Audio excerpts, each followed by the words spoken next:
Hello students, in today's class we are going to discuss the new topic, the contribution of moral thinkers and the philosophers. Now understand that this is also very important for your essay papers, okay? You can quote these examples and these thinkers in the relevant essays. Okay, why this is important for your exam? Because as a bureaucrat, you have to take a very wiseful ethical decision making. Okay, and understand no one single ethical theory is complete, right? They will give you a relativistic standpoint, but in context of the situation, you have to take the decision making. Okay, so let's start. The first one over here, I have divided it into Indian moral thinkers. I think that is it. This much must be enough to quote in your or supplement in your answers. Okay? You can quote them also in your case studies. We will see it how. So Chanakya has been one of the most important statesmen in our Indian history, right? We had seen that how in his Arthashastra he has written about the importance, okay, he has written about the importance of economy for the state, right? He has been a pragmatist, that means a real politic. He is the one who considered the consequences. He went on a consequential approach over here. Anything he judged on the basis of pragmatism. If today I am taking this decision making, what is going to be the far-sighted consequence or the result on the empire? Okay? He always believed that there should be long-term welfare of the state. His moral principles were based on the welfare development of the state. Is it clear? Now, he has also given the doctrine of Matsya Nyaya. Over here, he mentions that the weak they devour, but the strong they devour the weak over here. Therefore, he had argued that there needs to be a very strong state, there needs to be a very strong governance. Otherwise, what is going to happen that all this is going to lead to anarchy. Anarchy means that abrupt rule of the common public. Is it clear? Now, he has given his famous Saptang theory, or he has mentioned about the 7 limbs of the state. He says that all these 7 limbs are connected with each other. First of all, there is a Swami, or there is a ruler over here. Second over here is Amatya. Amatya is the minister. Okay, and you can also note down over here that Amatya is a bureaucrat. Right? Then third, he has mentioned about the Janpad territory population. Fourth, about the fortified capital. Fifth, he talks about the Kosh and treasury. Sixth, he talks about the Danda. And seventh, he talks about the friends, the Mitras, right? He says that your enemies, okay, if you have one enemy, right, and this enemy is also enemy of some other state, then you can be friends to that state. This is what he says, real politic. Because of this consequentialist approach, it was possible for Chandragupta Maurya to defeat the Nandas. Okay, now apart from this, he talks about that in the empire, right, the state should be based on the concept of Yogashima, and this Yogashima is Dharma and Artha integration. Okay, now in terms of governance, he mentioned that the king has Raj Dharma. In his happiness of the subjects lies the happiness of the king.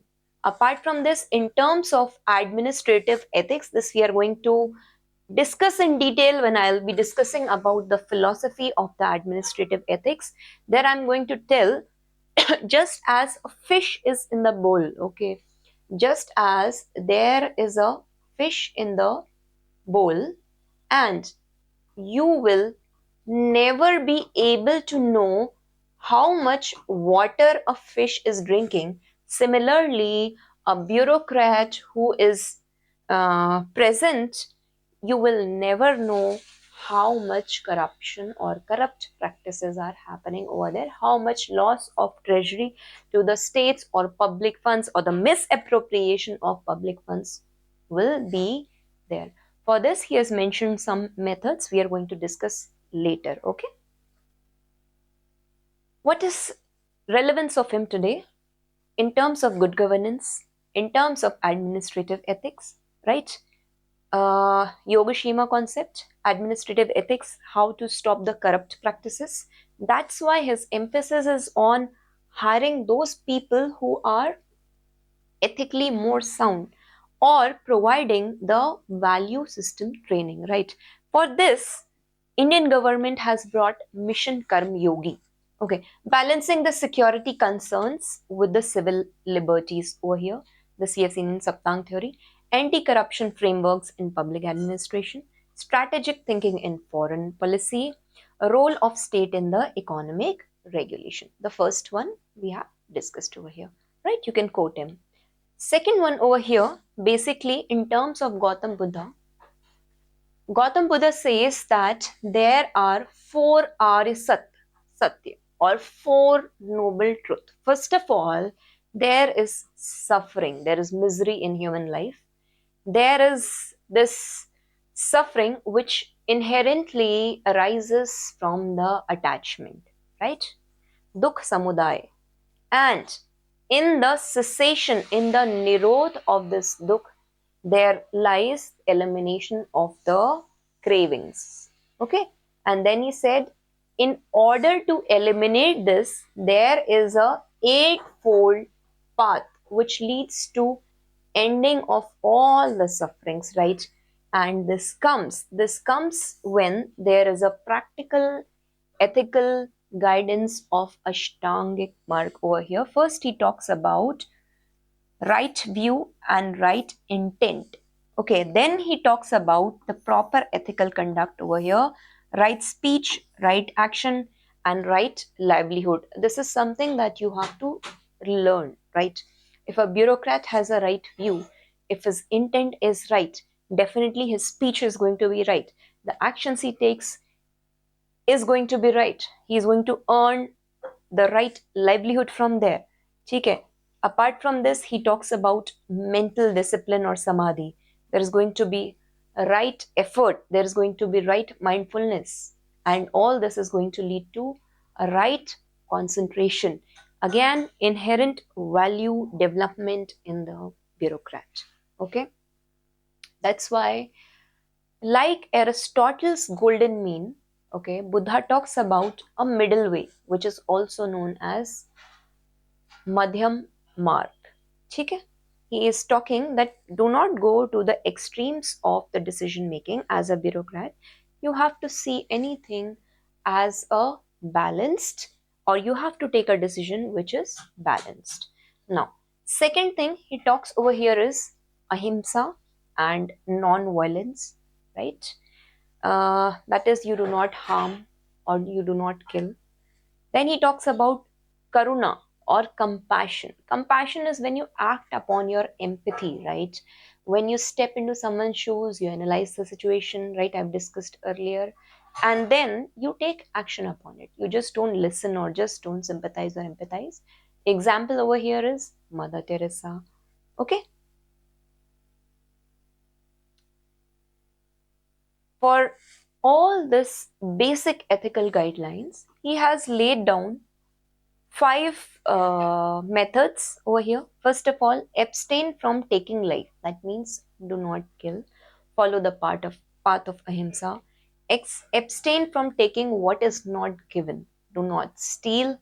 Abstain from sexual misconduct. Right? Abstain from false speech. Abstain from intoxicants. that cloud the mind. Okay, contemporary relevance, let's see over here.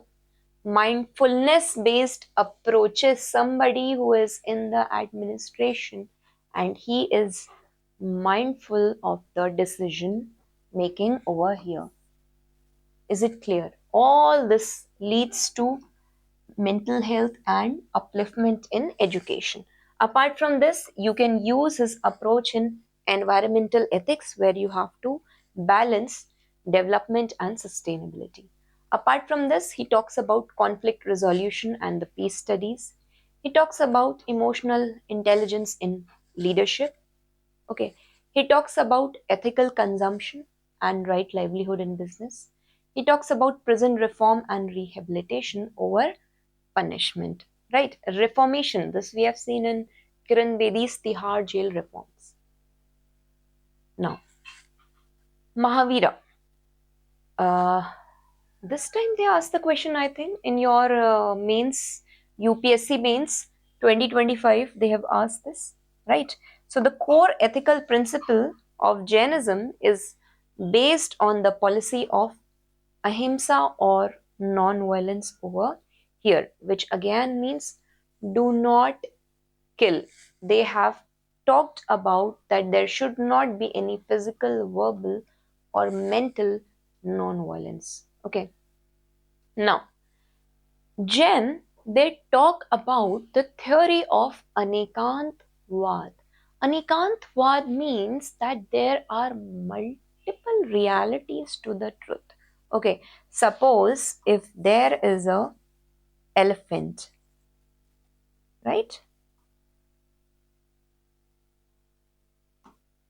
Okay, just understand that if there is a elephant, okay, this is an elephant, and there are 6 blind man, okay, and whenever these blind men they touch the elephant, right? Somebody touches his trunk and he says elephant is like this. Somebody touches his tail and he says elephant is like this. Somebody touches his ivory, this horns, and they say the tusk, elephant is like this.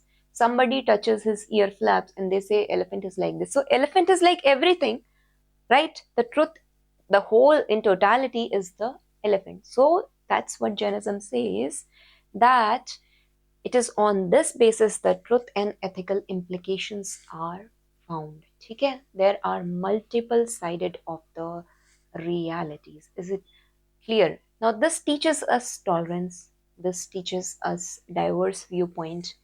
This is a rejection of dogmatism, which means that only my views are right. Your views are not right. Okay? There is dialogue and reconciliation over confrontation. Now, okay, now this is another theory over here, Syadvad, okay, which he talks that any kind of judgment, it is conditional and again it is relative. So this conditionally relative thing, definitely again it leads to tolerance in the society.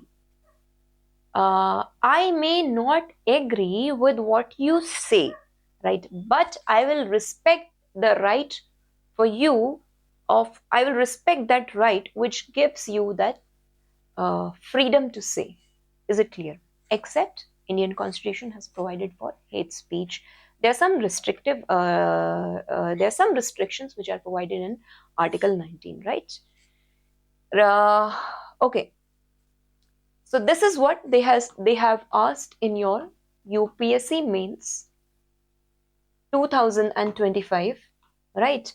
Here in this 5 great wars or Mahavrat, it talks about ahimsa or the non-violence. It talks about satya or the truthfulness. It talks about aste, which is non-stealing. It talks about brahmacharya, which is celibacy. It talks about aparigraha, which is non-possessiveness. Is it clear? That you don't have this attachment to the material, positions. Is it clear? Okay. So what are the implications over here of this Jain metaphysics? It says that it has the ethical implications lies in the environmental ethics over here, because it talks that all the jeev, they possess consciousness, right? Yes, it emphasizes over here again on the karma theory. Okay, this provides a grounding for ethics over here. The moral actions, they are connected with the one's spiritual condition over here. Relevance we see in environmental ethics, we see in protection of biodiversity, in animal rights, promotion of vegetarianism, conflict resolution through dialogue, religious tolerance, sustainable consumption, right? Responsible behavioral practices, so corporate ethics. Yes. What about the climate change dialogue? It talks that all the lives are interconnected, right? So there should be a sustainable development where you not only provide for your current needs but also for the needs of the future generation. Is it clear? Now, another one over here is Swami Vivekananda. Swami Vivekananda, he has basically talked about the karma marg, right? There is Gyan marg, there is Bhakti marg, and there is another last one, karma marg over here. Basically, his theory deals with the practical Vedantic theory that every human being must translate the service to humanity. Service to mankind is service to God. This is what he has mentioned, right? Work before worship. Work before worship, right? He has discussed the doctrine of divinity of the soul over here. He says that all the human beings, they deserve respect and dignity. There is class and caste distinctions over here, right? So ultimately all these things are meaningless. Service to humanity or mankind is service to God, and human potential is unlimited. What he has talked about, that service is basically a method or a spiritual practice, right? Yes, all this has led to the purity of thoughts, right? All this has led to basically patience and perseverance, right? And sustained efforts towards the goal. Okay, another thing we have seen over here, that there has been a synthesis of Eastern and Western values in Vivekananda's theory. Here we had seen that the Eastern spirituality, it has been mixed with the Western scientific temper over here. The Indian pragmatism, Indian idealism has been mixed with the Western pragmatism. This you have seen, you can connect with the example of vocal for local, right? We are promoting our own indigenized things, right? But we are also adapting the Western methods. We are promoting it via AI, via YouTube, right? So this is how he has talked about contemplative wisdom along with active engagement. Is it clear? Apart from this, he is also talking about that there is a universal spiritual core which is common to all the faiths. Okay. Critique of caste system. Yes, this you can read in the notes. He has worked for women empowerment and upliftment. He has worked for education as being a national regeneration. Okay. So contemporary relevance over here is, it has led to youth empowerment. It has led to character education. It has led to social service, volunteerism. It has led to interfaith dialogue. It has led to religious harmony over here, national development through human resource development, gender equality and women's empowerment. Okay. Overall confidence, right, in your decision making. Okay. Now, Mahatma Gandhi, he has always talked that the means, they have to be equally pure as the ends over here. Okay? It is because of his this whole conception or his ideology of means purer as the end, he has led via tools of satyagraha and ahimsa, he has led this Indian freedom struggle movement. And this has also, he has also influenced the civil rights movements worldwide. One was by Martin Luther King Jr. and one is by the Nelson Mandela. Okay. What are the core ethical principle of Mahatma Gandhi over here? First is the Satya or the truth, right? He talked that truth is equivalent to God. Truth is the ultimate reality and the ethical touchstone. He talked about personal honesty and transparency, commitment to facts, willingness to change, right? Second thing he talked about is ahimsa or non-violence beyond physical non-harm, right? He has mentioned that there should be positive love and goodwill even towards the adversaries. He has talked about refusal to participate in any kind of unjust systems. Right? He talked that the relationship between Satya and the relationship between ahimsa over here is ultimately crucial. The third thing over here is satyagraha. Okay, in satyagraha he talks about that there is a truth force in all his national movements. We have seen this, right? That he has practiced not in, if you see the Salt March, it was a satyagraha movement, right? If you pick up the non-cooperation movement, again satyagraha movement, you see what happened in Kheda, right? You see what happened in other two places, Ahmedabad mill strike, in Champaran. Is it clear? So basically, he has given, there are 11 woes of Mahatma Gandhi. One is truth, okay, adherence in thought, speech and action. This truth is leading to integrity. Ahimsa, that is non-harm in deed, word and thought. There is brahmacharya. There is aste. Aste means not stealing, ठीक है, not taking what belongs to others. There is aparigraha, which is non-possessiveness, limiting the possessions to the necessities. There is shram, sharir shram, that is the physical labor. There is a dignity of manual work. There is a swad, control of palate, which is simple and disciplined eating. There is abhay or fearlessness, freedom from the fear. There is sarva dharma sambhava. Now, this is basically leading to the conception of secularism in India. There is religious tolerance, respect, equal respect for all the religions over here. He's talking about Swadeshi, which is use of local products.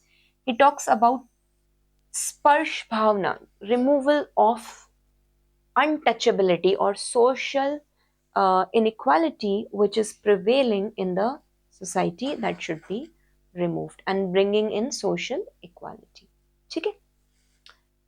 In terms of corporate ethics, we are going to see over here, he gives this conception of trusteeship model of Mahatma Gandhi. Here he talks that the wealthies, they are basically the trustees, right? They are not the owner of their wealth, because he talked that the surplus wealth, it had been for the benefit of all. ठीक?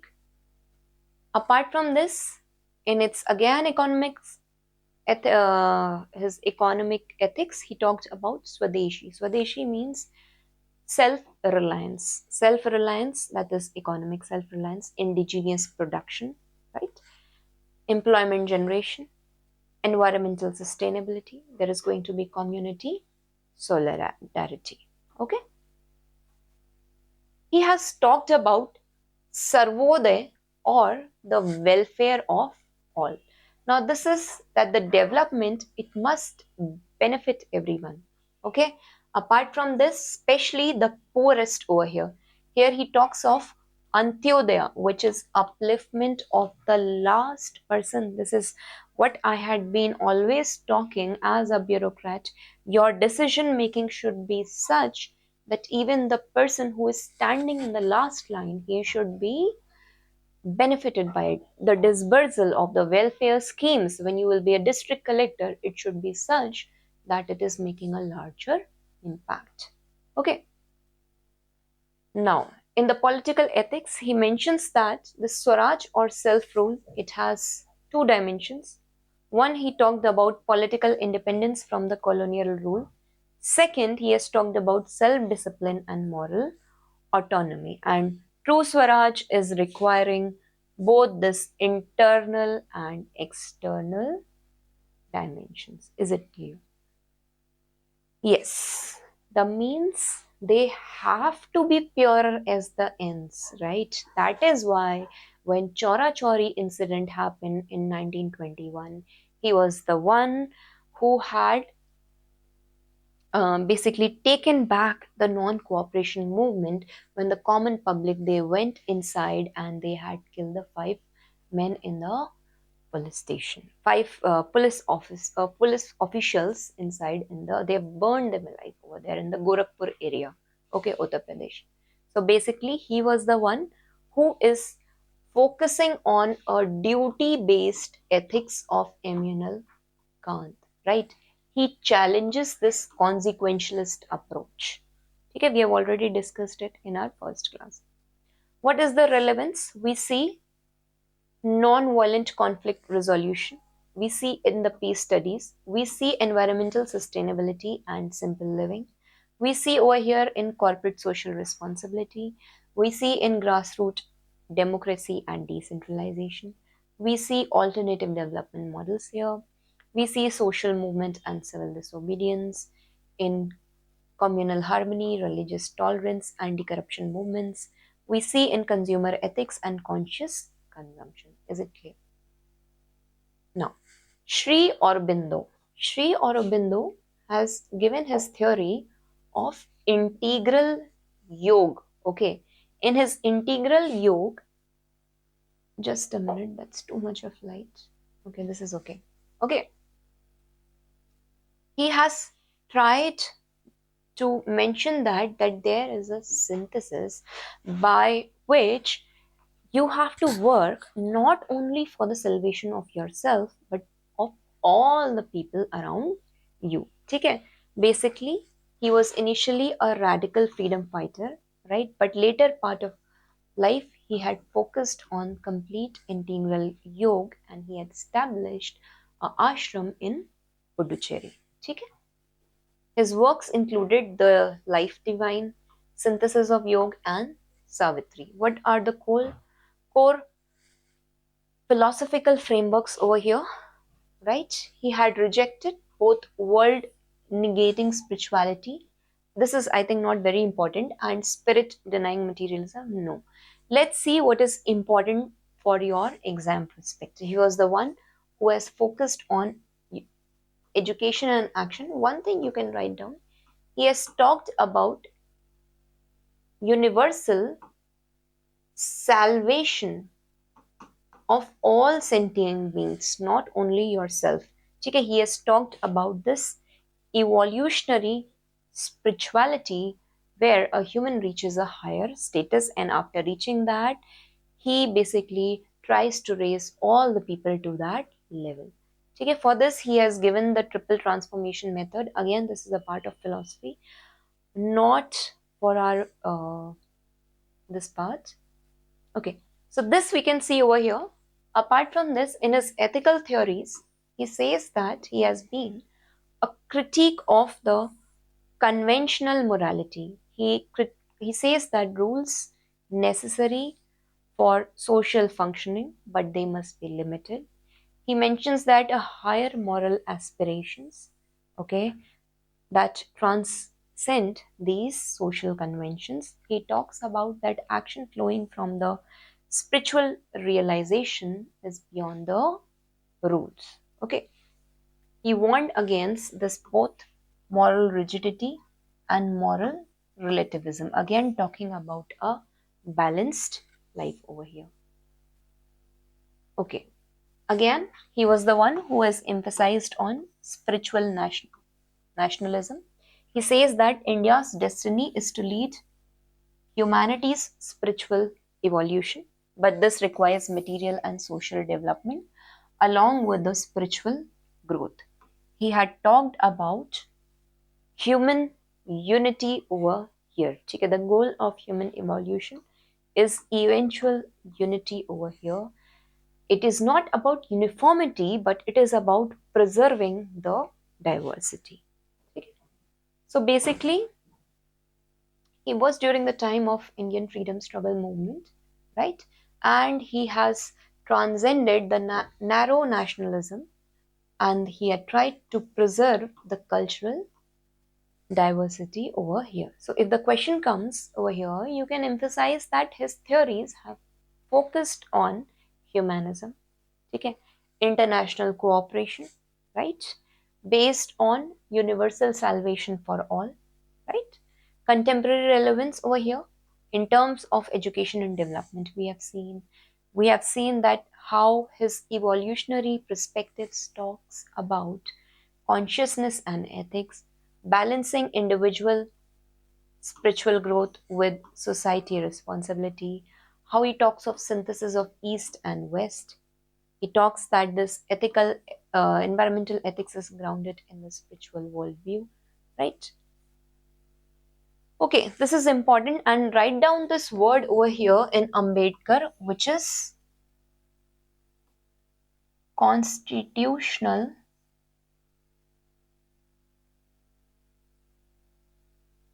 The key word over here is constitutional morality. What is the meaning of this word? You have to write it down multiple times in your ethics paper wherever required. This keyword over here means that the morality in the Indian society is based on the laws of the constitution, which are again liberty, equality,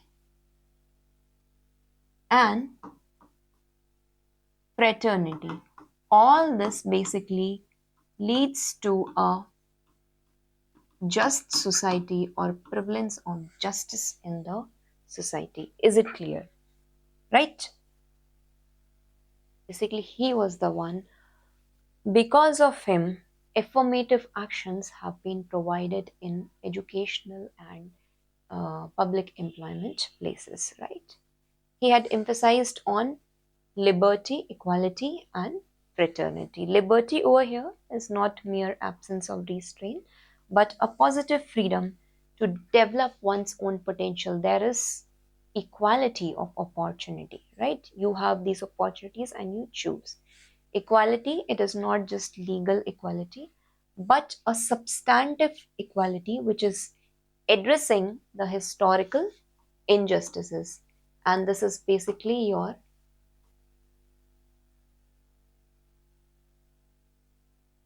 affirmative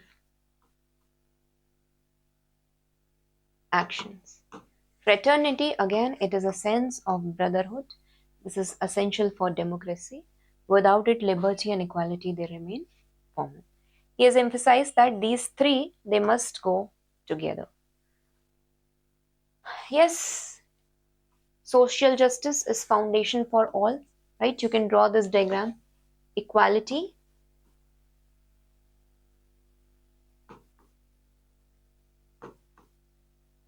liberty, and fraternity. And this is something which is your justice. Okay? He has been critique of caste as a moral system, right? He was the one who basically wanted annihilation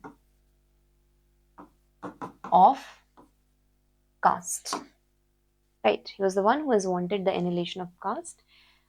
He prevents the he mentions that this destroys human dignity, it prevents development of social solidarity, it creates artificial barriers to merit. ठीक है, ये रहा annihilation of the caste. He had promoted that if you have to make sure or ensure that there is annihilation of the caste, you must make sure that there is intercaste marriages, there is rejection of religious sanction for the caste, and there is complete social revolution over here. Again, he has focused on social morality, which this I have completely discussed with you. A role of the state. In terms of state, he says that the state has to be the active agent for the social reform, right? It is state's duty to protect the vulnerable. We have rights, Forest Rights Act, PVTG, rights. ठीक है, we provide sexual harassment at the workplace, we provide POSCO Act, right? All these are present for the vulnerable section. We provide to Divyangs in Sugam Bharat. There are certain reservations and there are certain physical accessibility areas which are being made, right? He talks about providing affirmative actions. He talks about that reform of the society should be through education and legislation. Is it clear? Now, yes, he has been a critique of Hinduism because of its caste hierarchy, which has been very much embedded in it, and for this he had embraced Buddhism because he believed that it is more rationalistic in its approach. It has an egalitarian treatment for all. It is compassionate and compatible with the modern democratic values. ठीक है? Contemporary relevance, fundamental rights, constitutional interpretation, yes. Affirmative action debates, this is very important. I think on YouTube, in our class, there is a social justice of John Rawls. Please go and watch that over there. This is based also on the differential equality of John Rawls. Democratic governance, he talked about secularism, state-religion relations, he talked about human dignity, anti-discrimination, education as instrument of change, Dalit rights, and social upliftment over here. Okay. In the Western moral thinkers, the first one over here is Socrates, and Socrates says that unexamined life is not worth living. He talks that there is or there should be a critical dialectical method. Okay, there should be a critical dialectical method. That's why he even drank the poison. He talks about that the human categories of mind, they should use logic and rationality rather than having psychophancy or rhetoric, what is going on in the society. Okay? He talks of continuous self-examination, critical questioning of the assumption. As a bureaucrat, you need that. Pursuit of knowledge about virtue, intellectual honesty about one's ignorance. Okay? He held that right knowledge is a virtue. To know goods is to do good, right? He says that evil actions, they result from ignorance and not malice. No one does wrong willingly, and moral education is crucial for the development of the child from starting. Okay. Socratic method over here, basically it starts with cross-examination, right? Beginning with interlocutor's confident claim. First step is this. Second, asking for the definition and the reason why. There is a question. Why? Exposing the contradictions and inadequacies. This you are going to use in the ethical dilemmas or case study scenario. Leading towards recognition of ignorance. Joint search for better understanding. This is known as a dialectic method where you are debating the pros and cons. These are his ethical foundations for discovering the truth. Is it clear? Okay. What he talks about, that courage, we'll see in Plato also, temperance, justice, and wisdom. These are the various virtues which are required for logical human soul. Okay. Okay. Relevance over here. There should be critical thinking in education, innovativeness in your decision making in your area. There should be questioning of the authority and conventional wisdom. There should be ethics of dialogue and respectful disagreement. There should be moral courage and integrity. There should be civil disobedience debate, which we had seen during the time of Gandhi and Martin Luther King. Okay, there should be importance of self-leadership in self-knowledge in leadership. Is it clear? Now, Plato was basically the teacher. Socrates was the teacher, and Plato is his student. And further, Aristotle is the student of Plato. Okay, it goes like this. So, Plato basically he talks about his theory of form. Again, this is part of philosophy, not very important over here. Just you have to understand. He is the one who will be talking about idealism in ethics, right? The idea of good is the highest form, that is the achievable form. The good is inherently good in itself. This is what he talks about. Okay, he says that he gives a theory of cave theory. In a cave, suppose a person is put in shackles and he is sitting, and in behind his back a fire is lighting inside the cave, and on the cave wall he can see the shadow of the fire, he can see the shadow of the sun, right? Humans don't have to be narrow minded like that. They have to get out of that cave and they have to go and see the outside world. Anything will have multiple possibilities, so you can't say this is absolutely right or this is absolutely wrong. Is it clear? So basically we have seen that moral truths, they are objective and eternal. Courageous, to be courageous, it is objective, right? And it is eternal, it is universal. Okay, ethical knowledge is possible. The good life, it involves understanding the form of good. Moral relativism is false. For example, if I say that truth is a virtue, it is morally upright, there is no relativism in truth. It is absolutely at all times right. Universality, right? Now he talks about that there should be rationality or there should be reason in truth seeking a part. There should be emotional honor seeking a part in the spirit. There should be desire or appetite seeking a part over here. Okay. He has given that there should be again wisdom as a bureaucrat. There should be courage as a bureaucrat. There should be temperance as a bureaucrat. There should be in all, if these three things are in harmony, if there is wisdom in you, if there is courage in you, if there is temperance in you, all this is going to lead to justice in the individual. Is it clear?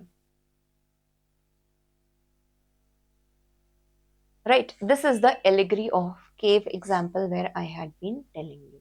Now, one important thing, okay, just extra information I want to give you, that Plato has been critical of the democracy. Why? Because his emphasis, he believed that democracy is a mass rule, because almost 95% of the population was illiterate at that point of time, right? In Rome, only 5% were educated. So, what are you asking to? You're asking from these uneducated people to vote. How is that going to lead to a potential leader? He is giving his theory of philosopher king.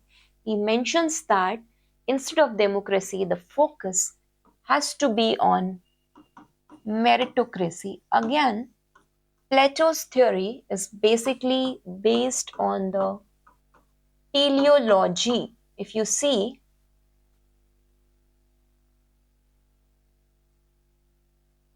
teleology, which is again the end goal perspective of any. Is it clear? Objective moral standards versus moral relativism, character education and virtue development, leadership and expertise in governance, psychological integration and mental health, education policy and curriculum design. Where he debates that about this whole democracy thing. Is it clear? Now, let's see what Aristotle has said. The ethical works of Aristotle, this is important for your exam. It lies in his teleological function. I've already discussed in the dimensions of ethics that teleology means that there is an end purpose. Okay, if I have to distribute a flute to a set or class of people, I am going to ensure that the best flute player over here gets the opportunity to play the flute, right? I will not make efforts, or I will not look that maybe the potential may be in somebody to play the flute, but maybe it's not possible for him to play the flute because he never got that opportunity, because he never got the money to buy the instrument, or maybe because there was no teacher present over there, right? So Aristotle is basically talking that there is eudaimonia. He says that there is eudaimonia, which is again flourishing happiness in human life. The end goal has to be happy. The end goal has to be that a best music should be produced by the flute player so that there is happiness produced, right? So for this, he will always see the end goal perspective. Is it clear? Apart from this, Aristotle, he has given his doctrine of mean. He says that over here that there should be a balance, okay? There should be no foolhardiness. There should be no cowardice. Instead, there should be courage. There should be a golden mean where you avoid the excess, where you avoid the deficiency. Instead, you have right amount at the right time towards the right person. Okay, he talks about courage as a mean between recklessness, excess, and cowardice, which is deficiency. Generosity as a mean between prodigality, that is excess, and stingingness, that is deficiency. Okay? Now, he talks about certain intellectual virtues over here, right? I think again that is not very, you just see this. He talks about instead of intellectual virtues. For an exam, what is important? He talks that the habits are generated through the moral virtues over here, right? These are courage, temperance, justice, generosity, magnanimity, right? Truthfulness, patience, wittiness, friendliness, modesty, righteousness. ठीक है? Apart from this, his contemporary relevance is seen in that there is no education if you can't transform the heart of people. Merely the education of mind is not sufficient. This is what he says. Character education in school is important. He talks about professional ethics and virtue in workplace. He talks about leadership programs, debate between virtue ethics and rule-based ethics, right? Community-based approaches to ethics. Okay? Immanuel Kant. Already I have discussed about Kant. What does Kant says? Kant says that any virtue, right? Suppose if I'm talking about good, or if I'm talking about being honest, he says that the good is inherently good in itself, right? It is not something you're doing externally. This is a inherent virtue, right? He says that to be honest, again, honesty is itself a virtue in itself, and it is your duty. Kant देखते ही exam में सबसे पहले यह word click होना चाहिए Immanuel Kant में, that you are doing your duty for duty's sake. The duty is for the duty's sake. Now this duty is for duty's sake because there is a categorical imperative. And what is this categorical imperative? Something which is beyond the if and buts. Unlike the hypothetical imperative, this categorical imperative, first of all, he talks that it is based on the concept of universality, or it is a universal concept over here. You're acting from the duty perspective. You're acting in accordance with the duty. Right? If you are not acting in accordance, then it is acting wrongfully. He has given a categorical imperative over here, and he says that the supreme principle of morality over here is unconditional command, which is binding all the rational beings over here. He says that act only according to that maxim by which you can at the same time and will that it should become a universal law. This means that if I say you, please do not lie and speak the truth only. Now, this is the kind of behavior you will be expecting from the other person also, right? Something which is universally good. So you also act according to that maxim. This is what he's trying to say. Okay. Lying, see over here it's mentioned that lying, it completely fails this test if everyone is lying over there, right? It is going to set a bad precedent in the society. Okay? Okay.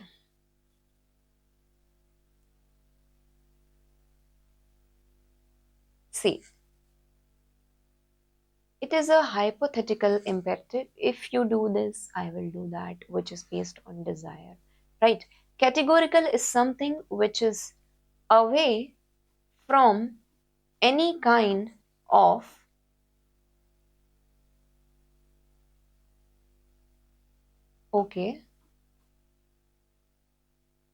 personal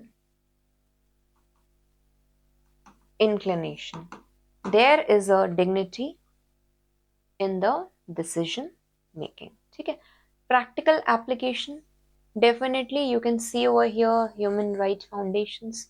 In most of your ethical case studies, this will be very important, where you will be discussing about human dignity and autonomy, right? In the applied form of ethics, should you be treating the animals or the patients as end in themselves in medical ethics business? In terms of business ethics, respect for the person, not merely for the profit seeking, right? In terms of international relations, right? There's a duty, okay? There's a duty in international relation based on the conception of idealism or Vasudev Kutumbakam. AI ethics, treating the rational agents appropriately over here. Okay? Okay. Another one over here is John Stuart Mill.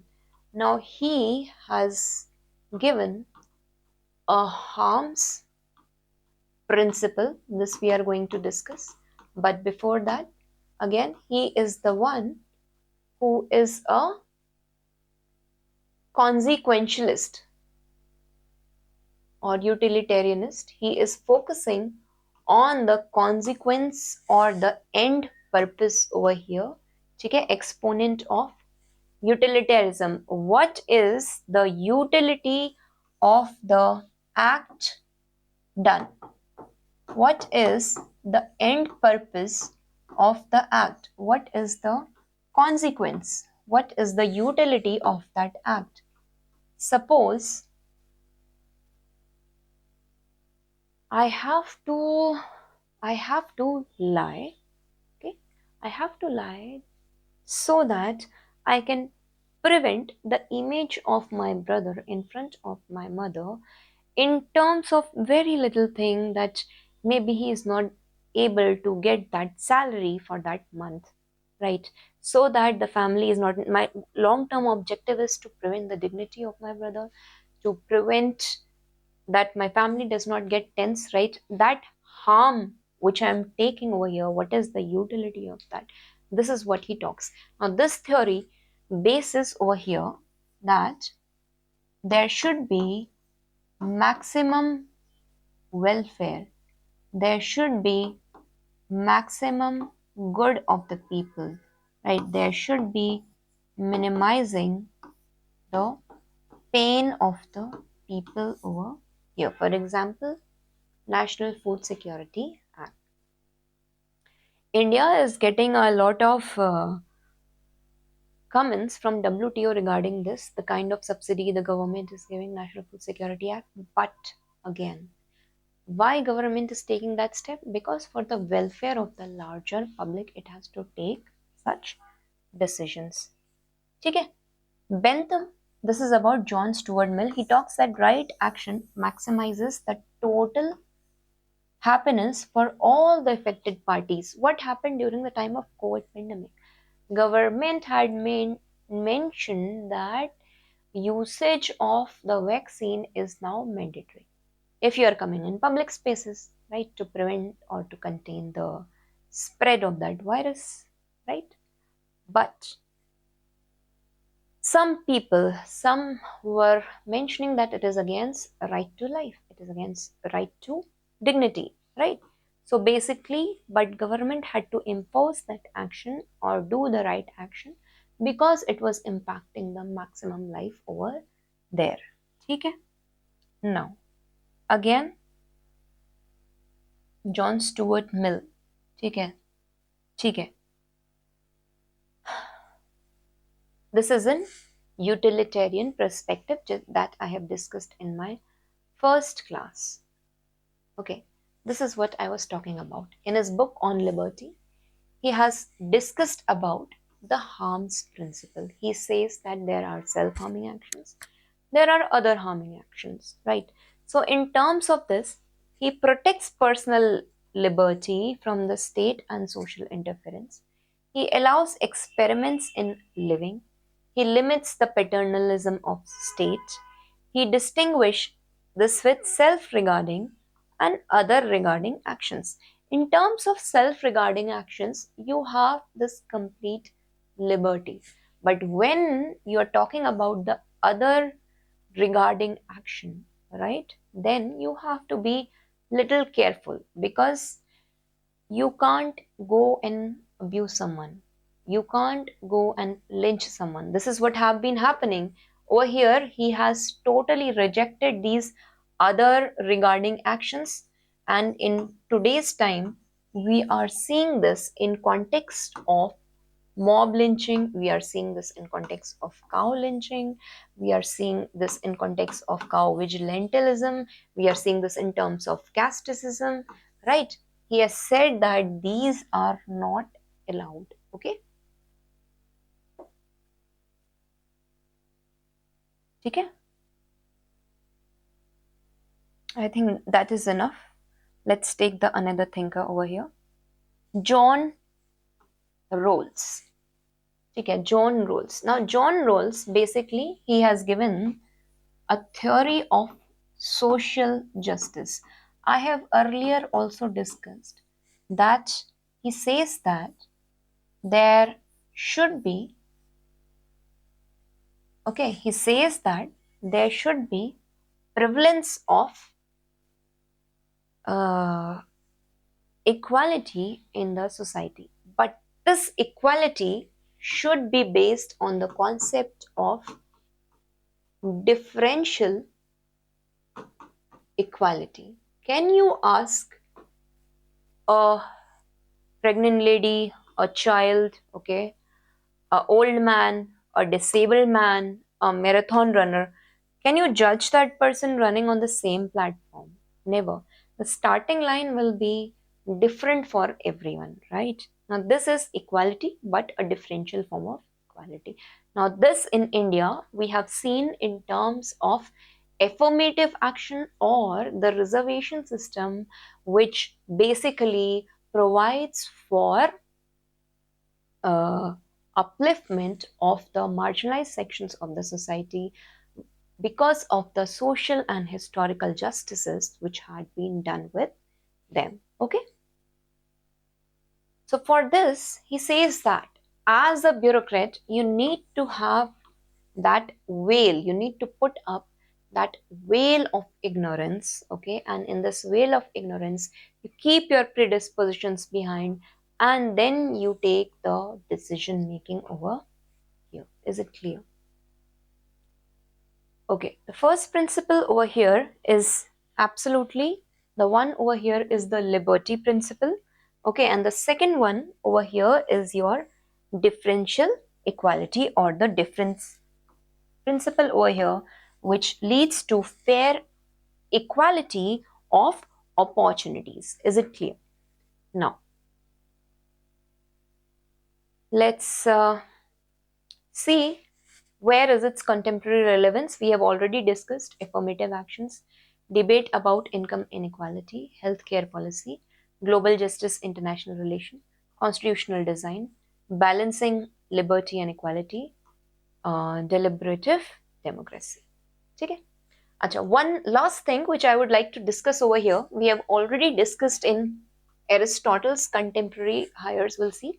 In Aristotle, we had already seen development of teleology, and this teleology has been based on the end purpose over here. What will be the end goal or the end purpose over here? So now today we are going to see on basis of Aristotle majorly Amartya Sen's capabilities approach, right? So over here the first one, Alasdair MacIntyre, he argued that modern and moral philosophy, it is in disarray because it has lost the teleological framework that gave virtue its true meaning, right? Without a shared conception of human purpose, this moral discourse, it becomes merely a term or merely expressive word. There should be a common conception regarding मान लीजिए sustainability and all, right? Second thing, which is very important for our exam perspective, is the capabilities approach, right? He says that Amartya Sen over here, he has developed this capabilities approach where he's talking that the human capability, there should be human capabilities leading to just and equitable society. First, there should be standard of life, there should be healthy body, bodily integrity, there should be senses, imagination, thought, practical reason, appellations, all these things are there, right? But if we provide a person, if he has such things, then he has a capability. Amartya Sen basically says that, he gives an example of hunger over here. He says that, now imagine that there are two people. One is hungry in Somalia, right?